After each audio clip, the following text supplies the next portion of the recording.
Hai guys, Assalamualaikum warahmatullahi wabarakatuh. Selamat datang di Power Podcast Witel Cirebon.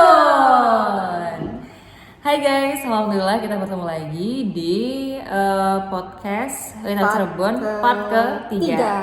Jadi kemarin kan kita udah ada tuh dari part 1 sampai part 2.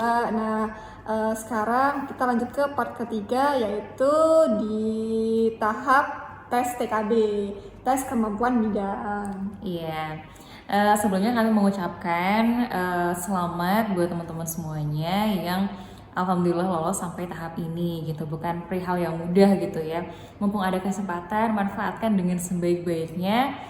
Persiapan guys, jangan lupa amunisi persiapannya itu penting banget karena kesempatan bisa jadi nggak hadir 2 kali ya. Kali bener, kesempatan ya siapa tahu ini emang kesempatan kalian gitu buat kalian dapetin posisi yang kalian inginkan gitu. Nah buat teman-teman yang mungkin belum berkesempatan lolos di tahap ini, nggak apa-apa, jangan berkecil hati guys, karena menurut aku percaya bahwa lolos atau enggaknya itu udah masuk rencana Tuhan, rencana Allah gitu ya.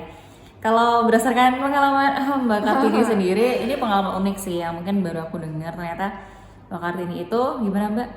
Jadi ngomongin kegagalan ya? Iya, kalau ngomongin kegagalan, aku sendiri punya pengalaman juga. Sebenarnya nggak aku aja sih, semua orang. Hampir semua teman aku ya, teman kampus, teman SMA itu juga banyak banget yang sama, cuman beda aja tempat sama waktunya gitu. Kalau dari pengalaman aku sendiri, aku tuh selalu mencatat di mana tempat aku apply kerja gitu. Dan di Telkom Indonesia ini aku mencatatkannya itu di angka 98. Itu yang tertulis. Itu yang tertulis dan tercatat ya di Excel kamu ya? Iya, jadi ada kayak database aku di mana udah aku daftar mana aja, tanggal berapa tuh, terus udah sampai tahap mana aja, lolos apa enggak gitu. Kalau yang nggak tercatat mah ya udah nggak kehitung lah ya. Ya itu ya sebenarnya kayak siklus hidup tuh kayak gitu-gitu aja nggak sih Mbak? Ada kalanya emang kita tuh harus berjuang, ada kalanya kita harus merasakan senang, sedih. Itu tuh harus kita lewati, dan itu kayak sadar nggak sadar emang proses tuh ya seperti itu. Kembali lagi kayak gimana kita bisa tetap ngurusin niat, sabar gitu ya, menerima keadaan, terus ikhlas. Iya, dan semuanya ada waktunya masing-masing aja sih kalau menurut aku ya. Mungkin belum saat ini yang tepat, bukan waktu yang tepat untuk kalian ada di situ gitu. Tapi siapa tahu bulan depan, 2 bulan lagi atau tahun berikutnya kan kita nggak tahu ya. Iya. Gitu. Semangat ya guys, tetap semangat. Jadikan pembelajaran ini jadikan momen-momen ini tuh sebagai pembelajaran terbaik teman-teman. Gitu. By the way guys, maaf ya ini pencahayaannya ala kadarnya aja karena sekarang ini kita videonya itu take-nya jam 20.15 waktu Indonesia Barat di tanggal 12 Juni 2022. Jadi besok itu hari Senin adalah tes tahap pertama ya buat Telkom Indonesia, FHCI Telkom Indonesia. Jadi semangat guys. Semangat buat teman-teman semuanya. Teman-teman udah ngelewatin fase ini, memang ini ya tidak mudah ya, banyak banget yang apply ya. Iya, banyak banget yang apply, dan semangat buat tahap selanjutnya. Jadi sini sebenarnya nggak penting sih, cuman kita mau share aja sih, kasih tunjuk gimana lokasi kita take video jam malam-malam. Nah ini ada di ruang podcast Witel Cirebon. Ini ada apa nih? Yes teh. Malam sepi nih, ini ada ruangannya guys, kalau teman-teman mau main aja kesini. Itu sih sepi di sini ya. Tapi kita berusaha untuk mendapatkan mantan terbaik buat teman-teman. Oke guys, kita masuk ke tahap yang ketiga, tes kemampuan bidang atau tes TKB. Nah kalau di sumbernya FHCI ya, emailnya FHCI itu di sini disebutkan bahwa TKB itu umumnya, perlu di highlight ya, umumnya terdiri dari beberapa tahapan. Di antaranya ada apa aja Mbak? Ada psikotes, ada tes bahasa Inggris atau tes akademik, FGD, medsos checking, digital talent readiness, tes wawancara. Ada sekitar 6 lah ya. Jadi FHCI itu kasih woro-woro gitu ya, kasih woro-woro bahwa umum TKB itu umumnya ya kayak gitu. Jadi, tapi sebenarnya dikembalikan ke perusahaan masing-masing sih. Ke BUMN. Ya, ditanya gitu. Bisa jadi semuanya, bisa jadi cuma beberapa aja gitu. Cuman kita nggak bisa make sure ya apakah cuma beberapa atau semuanya, karena kita bukan siapa-siapa Kita gitu. bukan siapa-siapa. Kita cuma di sini cuma sharing-sharing aja guys. Barangkali teman-teman di sini tuh butuh referensi tambahan ya buat belajar gitu via YouTube gitu guys. Jadi perlu validasi, dan mungkin kalau misalnya kami ada yang mungkin kurang gitu, nanti bisa ditambahkan via komen atau mungkin kolom komentar atau mungkin bisa mungkin DM Telkom Telkom Cirebon Cirebon. dan medsos-medsos yang lainnya lah ya gitu. Oke. Kita akan fokus ke tes FHCI, tapi khususnya untuk Telkom Indonesia. Nah, untuk sumbernya kami dapat dari Living in Telkom IG ya guys. Menurut aku please jangan lupa buat teman-teman yang lagi di rekrutmen Telkom Indonesia, wajib banget ya follow Living in Telkom dan pantau terus story-nya dan juga postingannya. Itu bermanfaat banget sih untuk kalian yang mendaftar FHCI ini, terutama Telkom Indonesia.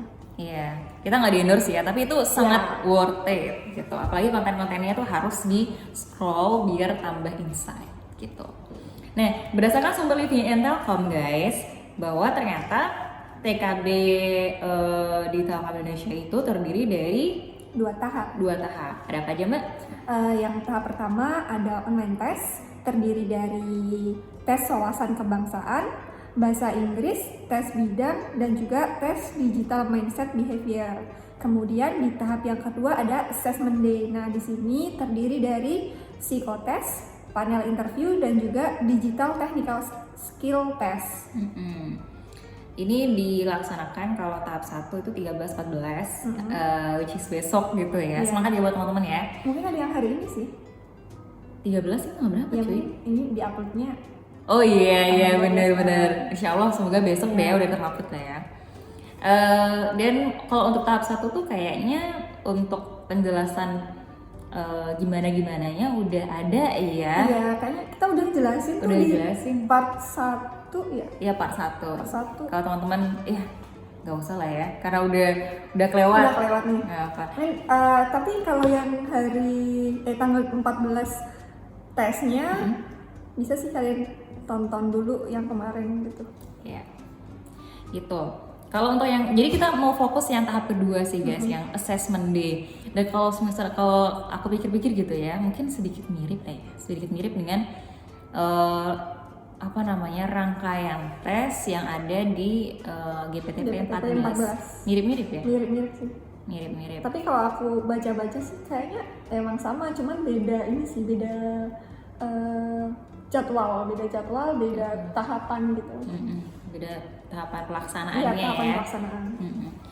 Kalau di sini sih kita lihat fun fact-nya adalah ternyata tidak di-mention FGD sama medsos checking gitu. Ya nggak tahu karena kita bukan yang ngebuat rekrutmen, maksudnya soalnya atau mungkin rangkaiannya, jadi ya jaga-jaga aja guys, jaga-jaga aja. Siapa tahu itu bisa memperdalam hasanah keilmuan manajemen atau mungkin digital telco gitu, komunikasi. Oke, kita masuk aja dari tahapan assessment day. Yang pertama adalah kalau di versi assessment day yang Telkom Indonesia, yang pertama itu adalah psikotes atau personality test. Nah, kalau sebenarnya kami sendiri nggak tahu ya apakah psikotes atau personality test ini tuh sama atau enggak. Cuman yang kami ingat, tesnya itu tuh kemarin bentuknya Harrison test. Teman-teman bisa Google atau penjelasannya bisa teman-teman lihat di YouTube Telkom Cirebon part 2 gitu. Tapi sebenarnya kan kalau psikotes itu tuh jenisnya banyak ya Mbak ya, nggak cuma Harrison gitu. Cuman ya kita di sini kan share berdasarkan pengalaman kita dulu. Dan ya pengalaman kita kemarin itu. Cuman jangan kayak langsung belajarnya itu tok gitu. Jangan. Kita cuman ya kasih referensi aja. Referensi yang pernah kita lewatin lah tahap ini gitu. Selebihnya teman-teman bisa do your own research gitu terkait psikotes. Tuh ragamnya seperti apa soalnya. Next, psikotes. Terus yang kedua adalah interview. Nah, ini menarik sih, ini menarik. Kalau pengalaman lo kemarin gimana interview? Aduh, Seingat kamu? interview, seingat aku kemarin itu interviewnya panel interview ya, kayak yang udah dijelasin di awal tadi. Kalau Telkom juga panel interview untuk rekrutmen FHCI ini. Jadi panel interview itu yang interview bukan hanya satu orang. Kalau aku kemarin ada 3 orang. Nah, itu di situ interviewernya ada yang dari HR tentang personality kita dan juga ada yang dari user. Nah, kalau yang dari user ini dia untuk mewawancarai kita terkait dengan job role yang kita ambil. Oh. Gitu. Kalau aku sama sih juga sih. Jadi aku tuh diwawancarai oleh 3 orang gitu ya. Seingat aku tuh interviewer satu tuh lebih fokus kayak apa pengetahuan aku tentang Telkom itu sendiri, maksudnya industri telekomunikasi. Terus interviewer yang kedua itu tuh kayaknya psikolog kayaknya ya, cuma aku nggak tahu ya. Kayaknya perlu didalamin lagi gitu. Terus yang ketiga itu ada interviewer user itu ya, interview user. Gitu. Kalau teknisnya gimana Mbak kamu? Masing-masing interviewer? Kalau aku kemarin teknisnya itu sebenarnya waktu interview tuh nggak cuma aku sendiri sih, banyak juga temennya. Satu grup itu berapa orang ya? Ada beberapa room. Satu room itu kalau nggak salah ada 3 orang, waktunya gantian. Dan yang nge-interview setiap orang itu ada 3 tadi yang udah dijelasin. Nah, ada banyak orang yang interview di grup-grupin gitu. Nanti kalau udah waktunya jadwalnya, kalian akan dimasukin ke room masing-masing gitu. Ya ini online semua sih ya, nggak ada yang offline sih. Terus kalau kita udah di room itu langsung ditanya-tanya sama interviewernya. Kalau pengalaman aku kemarin, aku yang pertama itu langsung ditanya sama interviewnya yang user, langsung ditanya tentang job role aku. Ya sebenarnya awalnya ya disuruh kenalan dulu gitu, cuman Nah kenalannya gimana nih? Ini perlu diceritain juga nih teknisnya. Kalau perkenalan diri, saran aku sih sekreatif mungkin ya, biar kalian itu berkesan di mata interviewer. Menurut aku sih gitu. Ya itu sih, gimana cara kalian menarik perhatian si interviewer ini gitu. Kamu pas interview ini nggak pakai daster kan? Oh, enggak dong. Aku tiap interview rapi dong. Nah, dari atas sampai bawah usahakan guys rapi. Rapi. Karena apa? Karena ternyata perkenalan pas aku dan beberapa temanku yang lain itu sambil berdiri. Nah, iya sebenarnya aku kemarin juga disuruh berdiri, cuman kondisinya itu tidak memungkinkan karena kalau aku berdiri nanti akunya nggak kelihatan karena kondisinya udah nempel banget sama tembok gitu. Sebenarnya kalian juga kayaknya nanti disuruh berdiri sih. Bisa jadi. Bisa jadi gitu. Karena ya kalian interview itu memperlihatkan bagaimana kalian nanti akan bekerja gitu kan. Kalau kalian nggak rapi, nggak siap, ya gimana mau diterima ya, ya kan? Gitu, karena mungkin first impression itu penting ya, penting banget. Nah, kalau apa lagi? Ya itu sih yang pertama aku ditanya sama user. Jadi waktu aku lebih banyak di user itu karena mungkin si interviewernya ini beliau tertarik sama bidang yang aku ambil, job role yang aku ambil dengan background pendidikan aku gitu. Mungkin beliau tertarik gitu kan, gimana sih hubungannya gitu. Sebenarnya kalau kalian cari tips interview, pertanyaan apa aja itu banyak. Tapi kalau yang user, sepengalaman aku, ya kalian pelajarin, bener-bener pelajarin job role yang kalian ambil gitu. Cari sebanyak mungkin informasi. Kalau background kalian support sama job role yang kalian ambil, itu sih bagus ya. Jadi kalian udah tahu nih job role ini kayak gimana gitu dari semenjak kalian kuliah gitu. Nah kalau job role-nya itu nggak cocok, nggak sama atau itu masih awam buat kalian, saran aku kalian harus cari informasi sebanyak mungkin, baca itu entah itu teknis atau apa, baca sih. Biar waktu kalian ditanya kalian nggak diem gitu, kalian bisa jawab. Dan juga hubungkan sama perusahaan yang kalian lamar gitu. Kalau ini kan khusus Telkom nih, jadi hubungkan job role yang itu sama di Telkom gitu. Ada nggak sih gitu job role kayak gini tuh sepengetahuan kalian tuh hubungannya apa gitu sama Telkom gitu? Produknya apa sih kalau di Telkom gitu? Jadi harus paham ya terkait industri telekomunikasi dan di Telkom Indonesia itu seperti apa, gambaran proses bisnisnya gitu ya Mbak ya, gitu. Nah mungkin kalau versi pengalaman aku pribadi gitu ya guys, dan mungkin beberapa teman aku juga, tadi kan ada 3 interviewer ya. Sebenarnya kalau aku ringkas gitu ya dari pertanyaan sebenarnya apa aja sih yang ditanyain gitu kan. Sebenarnya pola pertanyaan itu sama aja sih guys, sama aja kayak why, how, and what, intinya itu.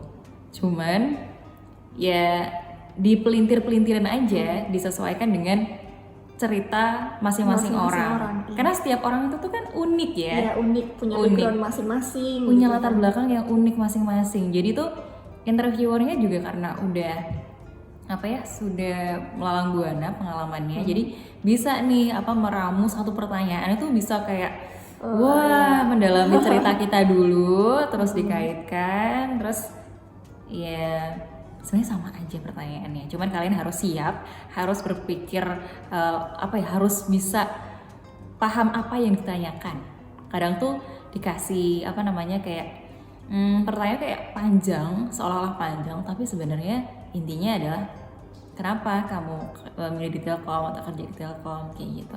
Mungkin guys, ini aku kumpulin ya pertanyaan-pertanyaan yang berkaitan dari pengalaman aku dan teman-temanku yang lain. Mungkin barangkali teman-teman bisa jadi referensi gitu. Dan nggak semua orang kayak gini ya, beda-beda. Contohnya interviewer 1 itu nanyain kenapa tertarik di Telkom, kemudian korelasi jurusan dengan job role, tujuan hidup kamu apa sih? Ini aku cukup kaget. Cuman alhamdulillah karena aku mempersiapkan ya, jadi ya alhamdulillah lancar.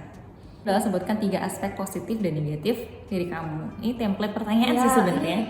Umum sih, semua interview juga pasti ada itu. Iya, itu interviewer 1. Mungkin ini dari pihak Telkomnya kayak, aduh nggak paham aku internalnya atau gimana, nggak paham.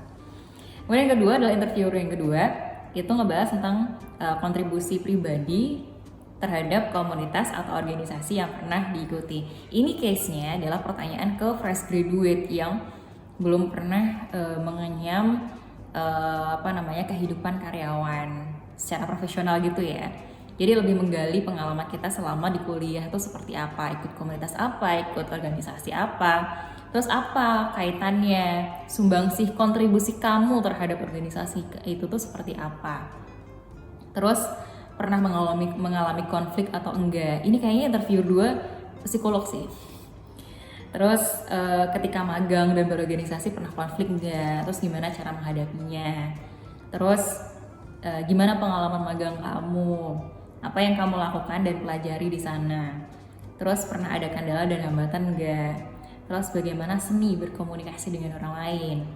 Terus karena kan kalau magang itu kan berhadapan dengan orang yang lebih tua daripada kita ya. Jadi nah ini kira-kira sosok kita itu tuh cocok enggak sih? Dengan mungkin dinilai oleh psikolog kira-kira cocok nggak sih kira-kira dia masuk ke job role yang kita lamar gitu. Terus selanjutnya adalah pengalaman ketika nge-lead orang seperti apa. Jadi kayaknya ibu-ibu psikolog ini tuh juga mengorek gitu loh. Kamu pernah nge-lead organisasi nggak? Kamu pernah nge-lead orang nggak? Gimana experience-nya? Kamu pernah melakukan apa aja kayak gitu. Terus pernah berbeda pendapat atau enggak, reaksi kamu seperti apa. Kemudian kenapa tertarik mendalami komunitas atau organisasi yang kamu ikuti. Tipsnya adalah ketika teman-teman menjelaskan kenapa, why, how, and what dari pengalaman masa lalu teman-teman itu kalau bisa hubungkan dengan job role. Iya, kalau teman-teman bisa dihubungin sih sama job role. Dan kalau bisa karena ini kita kerja di BUMN dan kita punya budaya perusahaan akhlak, kalau bisa munculkan nilai-nilai itu bahwa ternyata nilai-nilai itu tuh sebenarnya sudah diinternalisasi dan sudah dieksternalisasi dan menjadi habit ketika teman-teman jauh sebelum menjadi calon karyawan BUMN atau mungkin nanti jadi karyawan BUMN nanti, amin gitu ya. Kemudian yang ketiga ada interviewer user. Itu kalau aku pribadi itu ditanya soal esai bidang gitu. Kemudian karena aku ngelamarnya program and project management, pernah nggak sih aku ikut sebuah project, terus gimana kontribusi aku, gimana inovasi yang udah dibuat, terus gimana cara kamu menyikapi aktivitas secara paralel. Mungkin ini adalah skill-skill. Jadi mungkin interviewer user itu tuh tahu gitu kan, pasti beliau kan beliau berkecimpung kan di job role tersebut. Jadi beliau itu butuh skill tertentu untuk ada di mengisi role yang kosong itu. Jadi kayak yang ditanyain adalah skill itu. Kira-kira teman-teman gimana cara mengatasinya atau menyikapinya ketika, kalau case aku adalah menyikapi aktivitas yang dilakukan secara paralel. Kalau aku jawabnya adalah matrix Eisenhower yang ini loh, yang matrix 4 itu loh, do, act, terus delegate gitu. Nah, aku pakai itu karena kenapa aku bisa jawab seperti itu, karena persiapan. Jadi punya persiapan. kumpulin semua pertanyaan yang ada di internet, jangan sepelekan pertanyaan itu, teman-teman korelasikan ya, karena itu sangat bermanfaat. Terus kalau versi temanku yang lainnya adalah pernah bikin inovasi apa, sama aja sih sebenarnya. Apa kontribusi kamu, siap nggak ditempatkan secara nasional di luar domisili. Terus ada juga nih, nah teman-teman kan kalau nggak salah ya, awal waktu apply itu kan ngirim CV, iya nggak sih? Iya sih. Ada teman aku pas ini pas interview itu dikorek CV-nya gitu, terus apa lagi ya, durasinya kalau di sini 45 sampai 60 menit. Aku juga seperti itu. Aku juga. Sebenarnya kayak santai nggak sih? Iya. Kayak nggak usah tegang, nggak usah overthinking, yang penting dipersiapkan. Ini pesan dari teman aku. Intinya sebenarnya pertanyaan itu pertanyaan umum interview, sambungkan ke poin akhlak, setiap jawabannya sama hubungkan ke inovasi teknologi gitu sih guys. Kalau gambaran dari interview cukup panjang ya, semoga mau membantu. Intinya adalah menurut kamu apa Mbak? Ya intinya dipersiapkan sih. Iya. Sangat ya guys. Karena ini interview panel ya, jadi menurut aku kalian benar-benar nyiapin, bukan interview HR yang kalian bisa jawab waktu hari itu juga, tapi karena ini ada user juga, kalian benar-benar nyiapin materi terkait job role kalian gitu. Kalau aku dulu kan apply-nya tuh data center ya, digital platform. Nah itu tuh benar-benar gitu harus tahu gitu. Kalau misal kalian nggak tahu, sebelum interview kan ada tes bidang nih, tes bidang yang esai, ada juga yang pilihan ganda. Nah di situ seharusnya udah kalian review lagi itu sebelum interview ini. Kalau pengalaman aku kemarin ditanya sih sebenarnya, yang aku tahu hubungannya data center yang ada di Telkom itu seperti apa gitu, sama background pendidikan aku itu yang benar-benar, karena menurut aku masih awam kan sama job role yang aku ambil ini. Jadi ya gimana caranya hubungan entah itu dikit atau banyak di pendidikan kamu sebelumnya itu yang masuk ke job role itu gitu. Oh iya, ada satu lagi, kalian harus buka websitenya Telkom gitu. Kalian ya setidaknya bacalah Telkom ini gimana sejarahnya. Yang nggak harus hafal banget, setidaknya kalian baca gitu, sama produk-produknya, kemudian visi misi tujuan gitu, kalian baca aja lah, biar kalian waktu interview itu kalian tuh mau daftar di mana sih gitu kan, mau daftar di Telkom nih, kok kalian nggak tahu Telkom itu apa gitu, kalian nggak tahu produknya Telkom apa, yang dijual apa gitu. Tujuannya apa sih Telkom ini gitu, sejarahnya dulu Telkom itu gimana gitu. Kalau kalian nggak tahu, ya gimana kalian bisa masuk ke dalamnya gitu.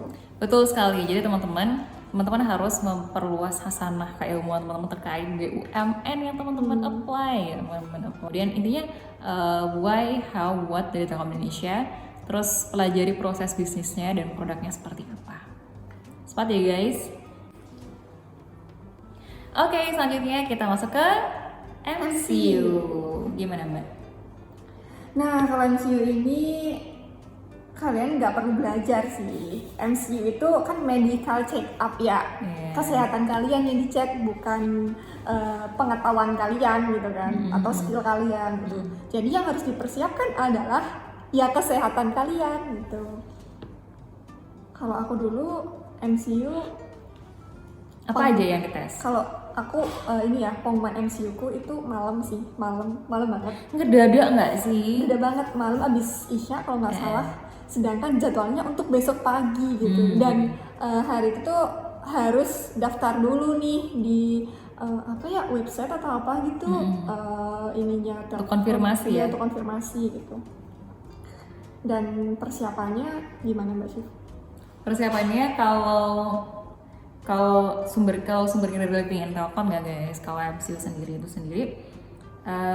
tesnya itu tuh ada tes darah, tes jantung, urin, dan tes standar MCU lainnya. Ya kayak gitu sih ya, kurang lebih kayak gitu kalau gambaran dari MCU kemarin yang aku sendiri lewatin.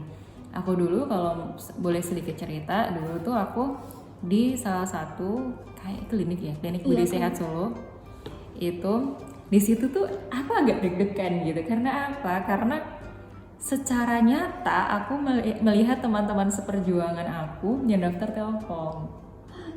Di situ tuh kita ketemu sama teman-teman yang daftar tuh. Ternyata aku pikir kayak pasien biasa, tapi ternyata enggak. Ternyata sama-sama peserta, cuman ada beberapa yang job role-nya beda gitu.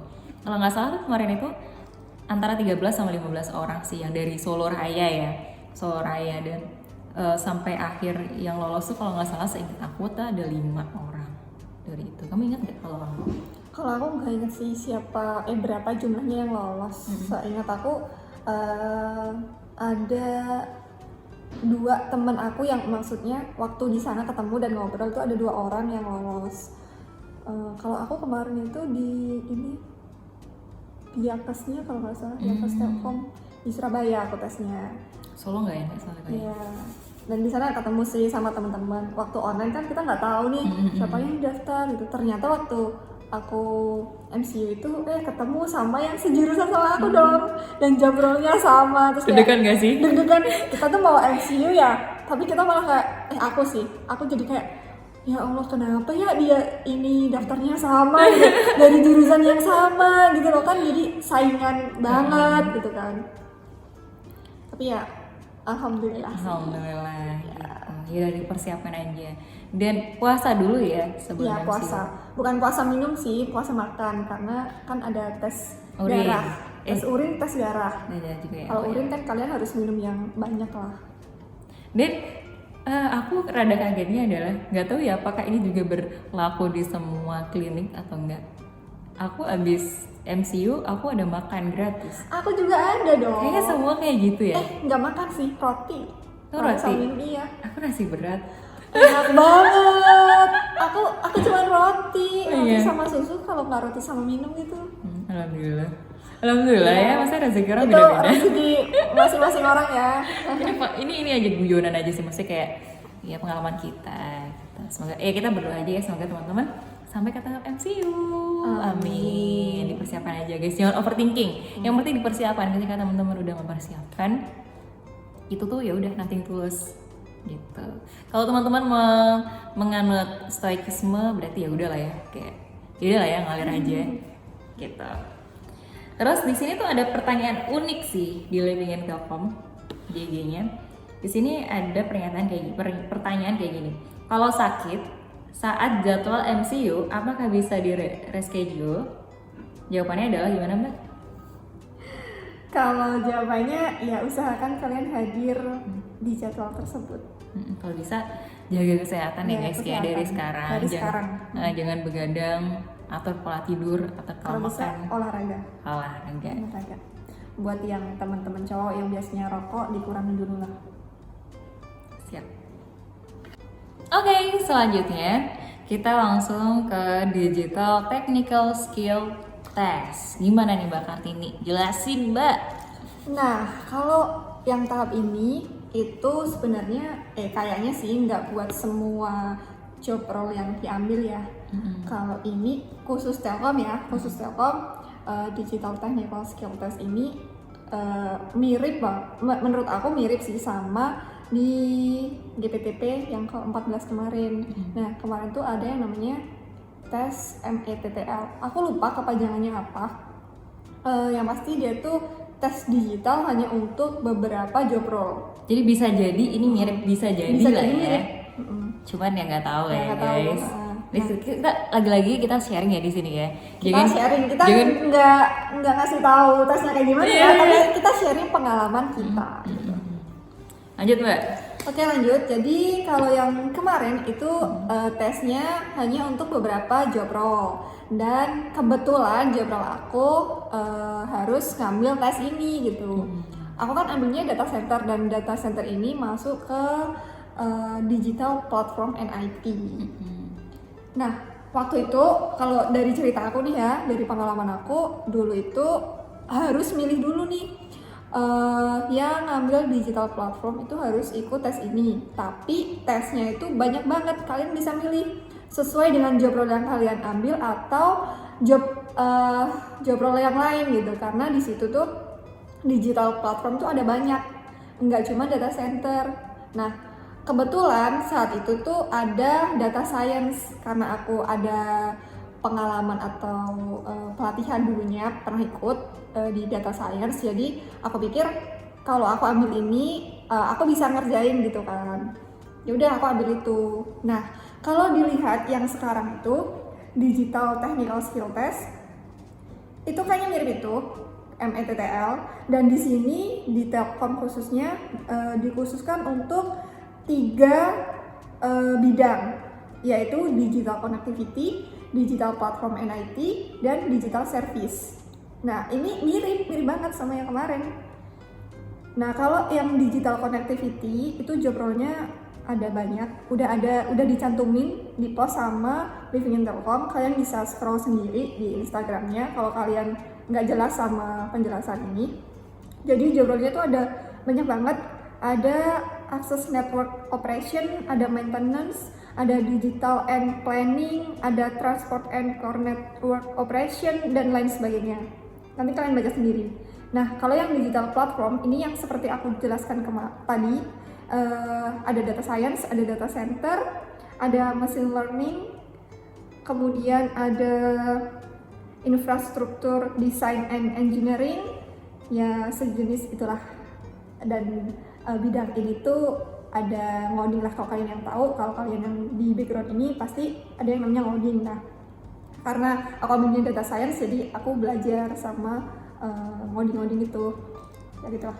Kemudian yang ketiga, bidang ketiga itu digital service. Nah, kalau yang ini itu job role-nya ada development and design, kemudian ada product management. Nah, kalau kalian yang ambil salah satu dari ini, kalian pelajarin di job role ini. Kalau misal kalian ambil digital platform nih, nah kalian dari beberapa job role itu kalian cari data science kayak gimana, terus machine learning kayak gimana gitu.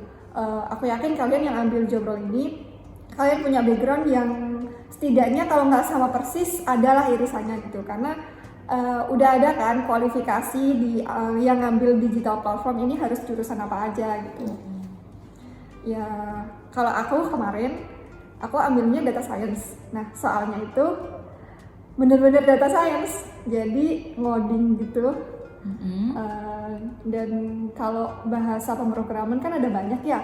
Nah, aku nggak bisa semua bahasa pemrograman, dan hanya beberapa.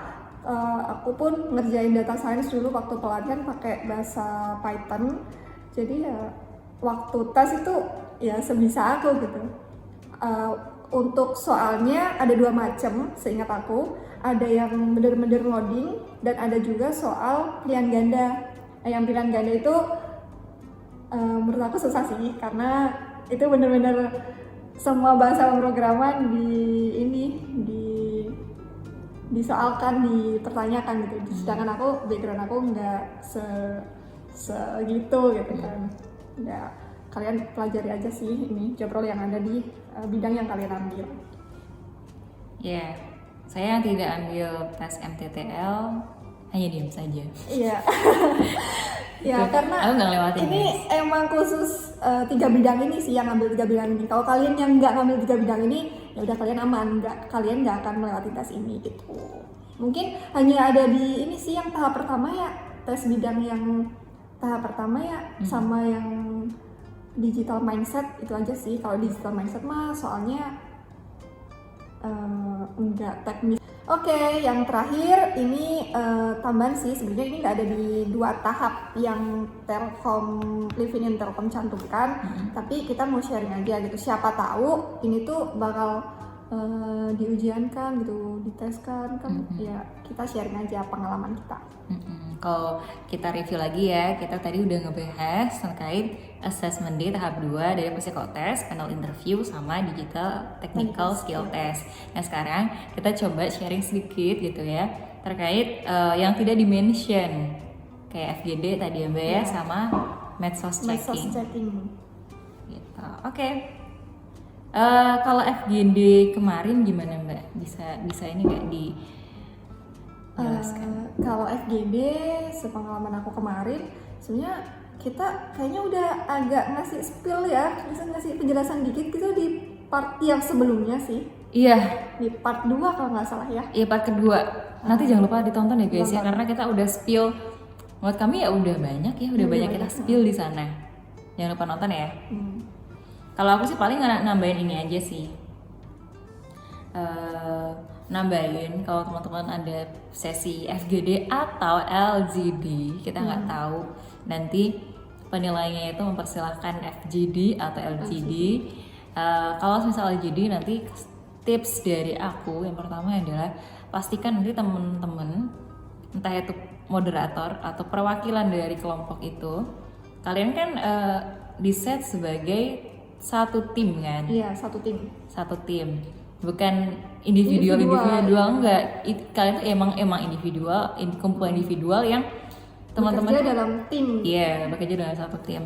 Nah, teman-teman coba pastikan apakah kemarin itu 88 orang ya. Pastikan apakah kalau misal FGD ada, pastikan pas perkenalan itu nyebutin job role-nya. Karena dari situ kita tahu. Iya, kita bakal mengarah ke manajemen. Kalau manajemen kan berarti yang role-nya bermacam-macam ya. Mungkin case-nya yang disampaikan adalah case manajemen secara umum. Cuman ketika satu role itu ya berarti teman-teman harus mempersiapkan benar-benar terkait keilmuan yang satu role itu sih. Iya, jadi ketika teman-teman berargumen itu bisa ilmiah dan bisa dipertanggungjawabkan.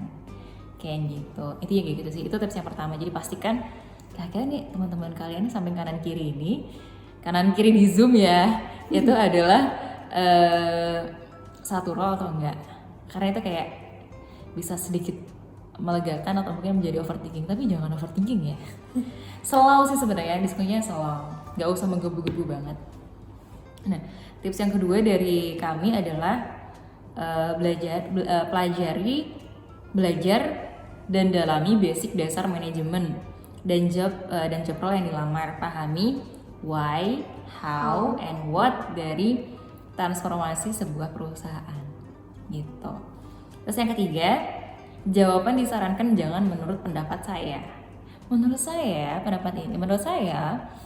case ini sebenarnya nggak ada yang salah dari sebuah pendapat. Cuman ya kayak bisa yang ilmiah lah ya. Bisa yang ilmiah gitu. Teman-teman kan kita kan dipercaya sebagai mahasiswa gitu ya. Kalau bisa based on artikel kah atau mungkin teori kah, Iya, itu data apa? itu lebih riset dari mana, itu lebih ilmiah intinya. Terus yang keempat adalah disarankan ketika berpendapat, gini, pastikan teman-teman itu kasih ini ya, kasih mengapresiasi. Itu satu hal yang sepele, tapi itu masuk ke etika ya. Iya. Masuk ke etika. Misalnya kayak terima kasih atas kesempatannya, atau mungkin saya tunjukkan ketertarikan teman-teman terhadap Pendapat teman yang lain. walaupun teman-teman nggak setuju, sampaikan dengan Iya. yang sebijak dan sehalus mungkin. Kalau nggak setuju bilang, kalau misalnya nggak setujunya karena apa, kalau bisa harus berdasar dan ucapkan terima kasih gitu. Kalau misalnya teman-teman setuju, bilang aja setuju, saya setuju dengan teman rekan A, B, C, D, E gini dengan didukung framework berpikir bla bla bla bla, itu kayak lebih oke sih. Kalau ada contoh yang real di kenyataan, wah itu poin plus lagi gitu. Dan kemudian yang terakhir adalah kalau bisa ketika ada case yang teman-teman sedang diskusikan, kalau bisa jawabannya itu teman-teman sambungkan dengan nilai-nilai akhlak. Nah, gitu. bener banget. Kalau misal kemarin kan kita manajemen ya, maksudnya case-nya kan manajemen ya. Iya. Kalau aku juga SDM, gitu sih. kamu SDM juga. Iya, Bisa jadi yang lain marketing, sales, HR atau yang lain. Aku juga nggak paham ya. Intinya tuh bisa jadi case management tuh banyak banget. Dan aku tuh keinget sebuah sebuah buku gitu ya, sebuah buku intinya tuh budaya perusahaan itu sangat penting keberadaannya di sebuah perusahaan itu sendiri.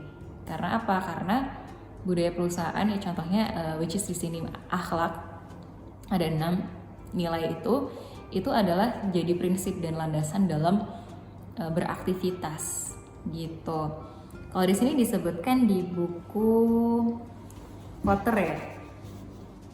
Nanti mungkin teman-teman bisa dikoreksi kalau misalnya aku mungkin kurang tepat gitu. Di sini di-mention bahwa budaya perusahaan itu bisa menimbulkan dampak yang sangat dahsyat ke individu dan kinerja. Dan dampak dari budaya perusahaan, akhlak itu sendiri atau mungkin budaya perusahaan mana aja lah ya, itu tuh bisa lebih kuat dibandingkan kayak struktur organisasi yang udah ada. Karena kenapa sih kemudian akhlak itu ada? Kenapa sih orang-orang itu harus amanah? Kenapa orang-orang itu harus harmonis kayak gitu? Kenapa sih nilai itu tuh penting? Karena itu tuh emang harus internalisasi dalam artian meresap dalam diri kita, kemudian dieksternalisasi dalam bentuk perilaku, dan kemudian akhirnya jadi habit. Jadi budaya. Iya, jadi budaya itu yang bisa ngebus lah gitu. Itu pengemasannya kayak gimana kalimatnya itu disesuaikan dengan case teman-teman masing-masing gitu. Kalau Mbak Kartina ada tambah lagi nggak Mbak? Kayaknya udah lengkap sih ya penjelasan kita, dan di part sebelumnya juga udah dijelasin lengkap banget.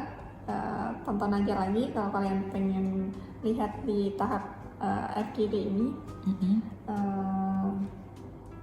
Ya yang penting kalian aktif banget, jangan pasif banget, jangan terlalu ini sih, aktifnya tuh keterlaluan over gitu, jangan, karena Overconfident. kalian kan tim bukan bekerja individu gitu. Kecuali kalau ini nih untuk persaingan gitu kan, untuk perlombaan, tapi FGD ini tujuannya adalah diskusi dalam tim, jadi kalian bekerja sama gitu. Betul sekali. Terus apa ya? Terus selanjutnya tadi terkait medsos ya. Oh ya, medsos. Medsos checking. Kalau seingat aku itu nggak di-mention sih. Iya, kayak gini. Dulu nggak di-mention. Nggak di-mention. Cuman dulu tuh kalau nggak salah di sebuah email itu tertera atau nggak tahu email atau mana gitu. Kita tuh disuruh untuk jangan nge-private media sosial. Bener. Kalau nggak salah waktu upload ngisi CV itu waktu di website dulu tuh. Berarti pas awal-awal. Kalau nggak salah itu masukin akun ini sih, akun Media sosmed, sosial. iya, Mm. media sosmed, media sosial. Iya, media sosial. Jadi ya pergunakan media sosial kalian sebaik mungkin. Iya, Gitu. sebijak mungkin ya guys. Karena itu ya walaupun mungkin dunia maya tidak sesuai dengan realitanya barangkali, cuman itu menjadi bagian dari penilaian. Penilaian. Apalagi kalau Instagram kalian atau Twitter kalian itu udah menunjukkan kalian tuh orang yang sudah berakhlak banget, atau kalian tuh udah telkom banget gitu kan. Itu kayaknya bisa menjadi poin tambahan ya. Bahkan di dunia marketing sendiri juga perilaku seseorang itu tuh ternyata di dunia maya, jadi ada klasifikasinya gitu loh guys. Di dunia nyata tuh dia seperti ini, tapi ternyata dia tuh perilaku digitalnya, perilaku di dunia mayanya tuh ada mungkin keunikan atau mungkin sesuatu yang nggak ada di zaman sebelum media sosial itu tuh boom sekarang ini gitu. Gitu sih. Udah. Ya mungkin itu aja guys dari kami. Kalau di review lagi di TKB ini khususnya tahap 2 di assessment day, tadi kita udah bareng-bareng bahas tentang psikotes yang pertama, terus yang kedua ada Interview, iya panel interview, kemudian yang kemudian ketiga ada digital technical skill test. kemudian yang bonusnya Bonus, nih kita kasih bonusnya sharing tentang FGD, dan media sosial. media sosial checking. Iya. Semoga bermanfaat ya guys. Terakhir kami mohon maaf banget kalau semisal ada tutur kata yang salah atau mungkin ada informasi yang ternyata misleading atau mungkin intinya ada yang kurang atau mungkin Kekurangan atau gimana gitu ya. Iya. Kalian bisa komen di kolom komentar, atau kalian bisa DM di Instagramnya Telkom Cirebon atau sosial media yang lain. karena ya kita di sini tuh adalah ya kita pengen sharing aja gitu. Iya, Barangkali ada teman-teman kita di Yang sini yang membutuhkan, butuh referensi gitu. tambahan gitu, walaupun ya nggak tahu ya. Mhm. Gitu ya guys ya, semoga bisa sedikit banyak kasih gambaran ke teman-teman. Dan sekali lagi terakhir semangat. Kalau jadi gini, aku jadi keinget ini deh, motivasi dari CEO Ruang Guru pernah mention di sebuah video tuh kayak gini. Kenapa sih dia dapat dua beasiswa dari universitas yang oke gitu, oke punya di dunia.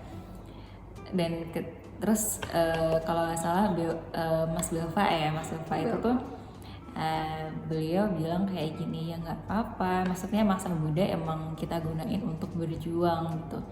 Nah karena berjuangnya kita tuh cuman barangkali beberapa bulan atau mungkin beberapa hari, kita nggak tahu ya. Usaha seseorang itu ya usaha kita yang berbulan-bulan itu tuh nanti akan kita petik hasilnya, dan hasilnya tuh bahkan jauh lebih insya Allah jauh lebih panjang gitu ya, manisnya lebih panjang daripada pahit, bukan pahit ya, maksudnya rasa perjuangan terseok-seoknya kita di beberapa bulan yang lalu. Cuma sekali lagi ya kita selalu dapat ujian gitu ya dalam hidup, siklus hidup ya gitu-gitu aja. Cuman ya yang perlu di-highlight di sini adalah hasil itu tidak pernah mengkhianati sebuah proses. Iya itu aja guys, semangat semuanya. Semangat untuk kalian yang sedang menjalankan tes TKB tahap 1 di Telkom Indonesia. Semoga kalian lolos dan kalian lanjut ke tahap yang kedua ini. Semangat. Kayak udah sih itu aja, udah banyak informasi. Dan kalau misalnya teman-teman merasa informasi ini bermanfaat, jangan lupa di-share ke siapapun teman-teman kalian yang membutuhkan, saudara kalian. Jangan lupa support channel ini dengan like, comment, and subscribe. Bye-bye. Bye. Assalamualaikum warahmatullahi wabarakatuh. Waalaikumsalam warahmatullahi wabarakatuh. Hai guys. Dadah. Mana sih kameranya? Udah.